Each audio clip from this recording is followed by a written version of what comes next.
DC's Blackhawk 248 hit store shelves and spinner racks in October of 1976, the same month Deadpool actor Ryan Reynolds was born, and the first VHS recorder, the HR-3300, went on sale in Tokyo for about $6,000 today. Following immediately from events in issue 247, this story follows Blackhawk and his Blackhawks fighting the mysterious Biolord, who has just launched a million-megaton anti-bomb from his base in Greenland. Its intended target? Great Britain.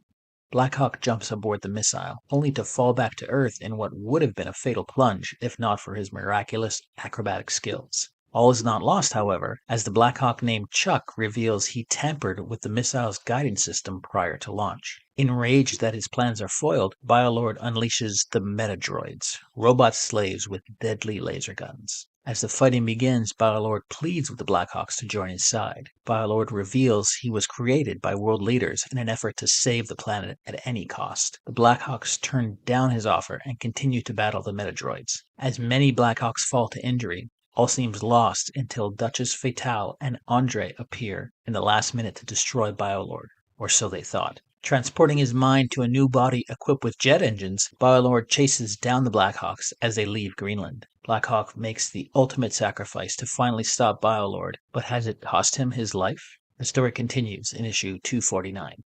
This story was written by David Anthony Kraft. Kraft was primarily known for his work at Marvel in the late 70s and 80s. Just a month earlier, he became editor of Foom, Marvel's self-produced fan magazine, lasting as editor until the magazine's final issue in 1978. Kraft first made a name for himself as a comic book author for his work on the Defenders, particularly the 1977 Scorpio Saga story arc. This issue and number 247 were the only two written by Kraft.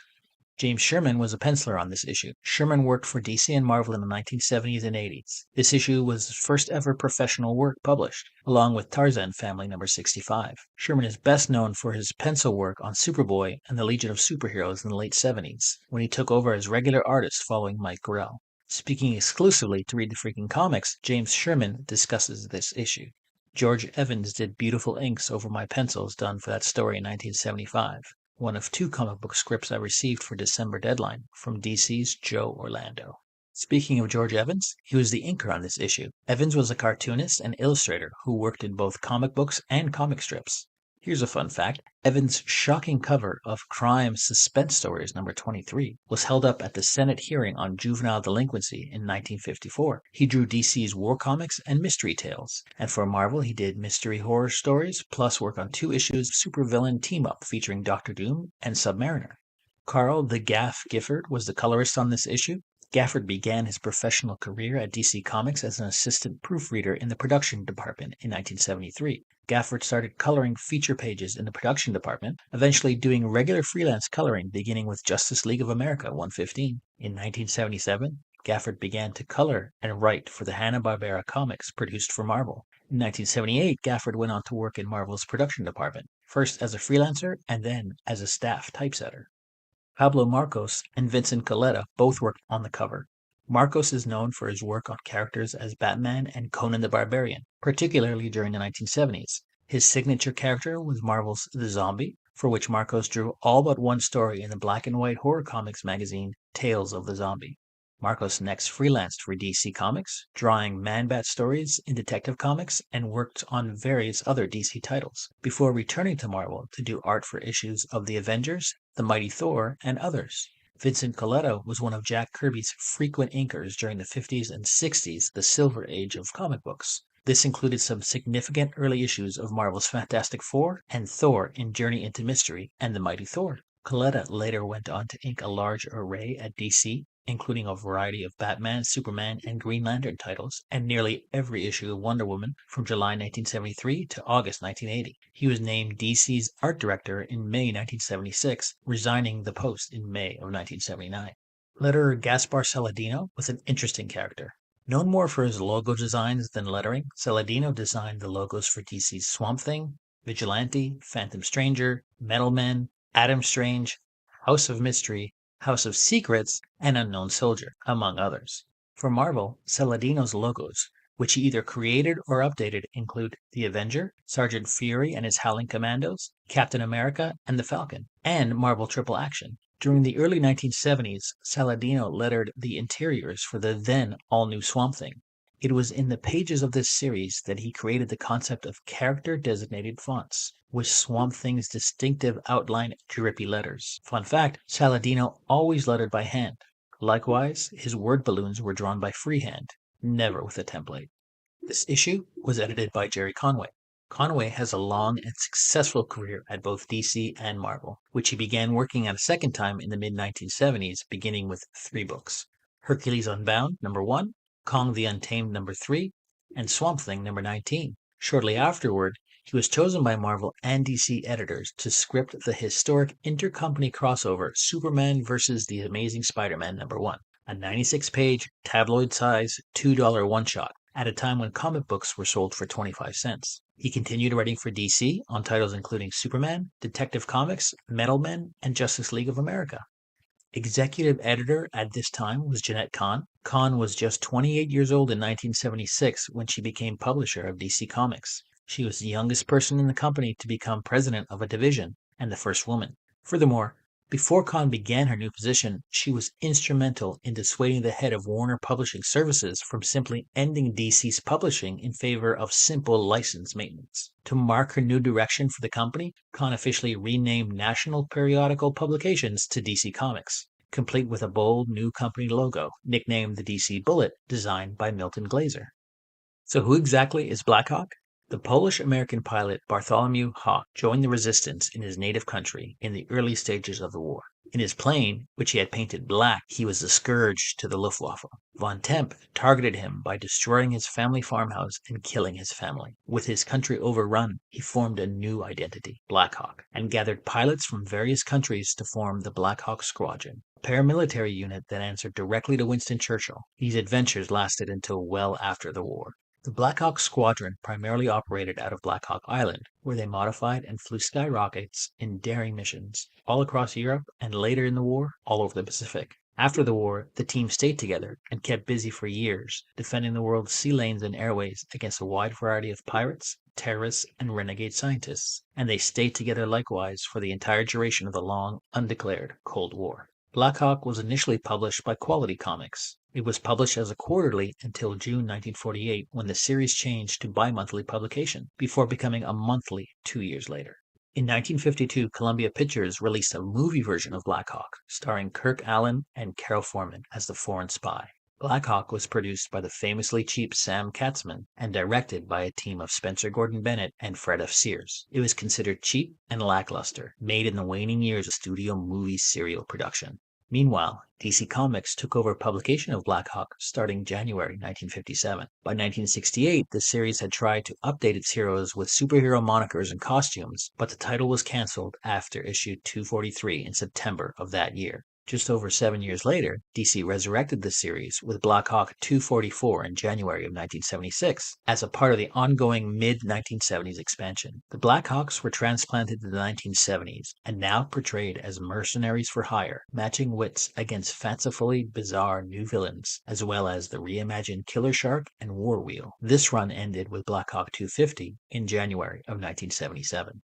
In the early 1980s, Steven Spielberg announced plans to direct a film adaptation of Blackhawk, which never occurred. He just made a little-known film called Raiders of the Lost Ark instead. Fast forward to 2018, Warner Bros. Pictures revived the Blackhawk project, with Spielberg returning to direct and produce and David Koepp directing the screenplay. However, in 2022, Koepp confirmed that the script had been written, though he suggested Spielberg's involvement in the project was currently unknown due to other commitments. He also confirmed that there were no plans for the film to be part of the DC Extended Universe or DCU. Questions, aka begging James Gunn for confirmation of this, were not answered. There have been several versions of Blackhawk and his squadron over the years, leading to some confusion over the continuity and their placement in the DC multiverse. From what I can gather, they exist in Earth 32. However, this is highly debatable. What about Biolord? Well, he is currently a one-and-done character appearing in only 2 issues. This issue was his second and last showing. Biolord, along with all of Earth 32, was erased from existence following the collapse of the DC multiverse in the Crisis on Infinite Earths event,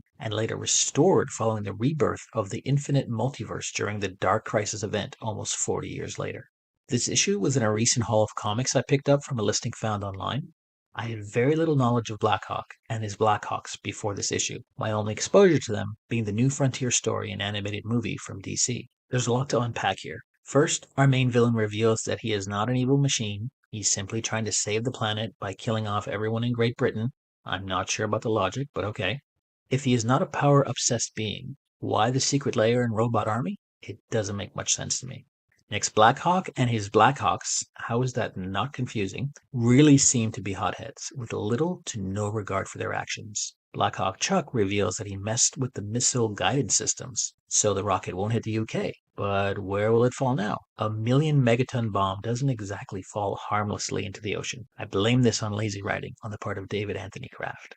Plot aside, I did enjoy the visuals by James Sherman, George Evans, and Carl the Gafford. I just like saying that. My favorite panel being the close-up of Biolord's first body. Being an android allowed the artist to get away with blood and guts by replacing them with wires and bolts. It's a great shot.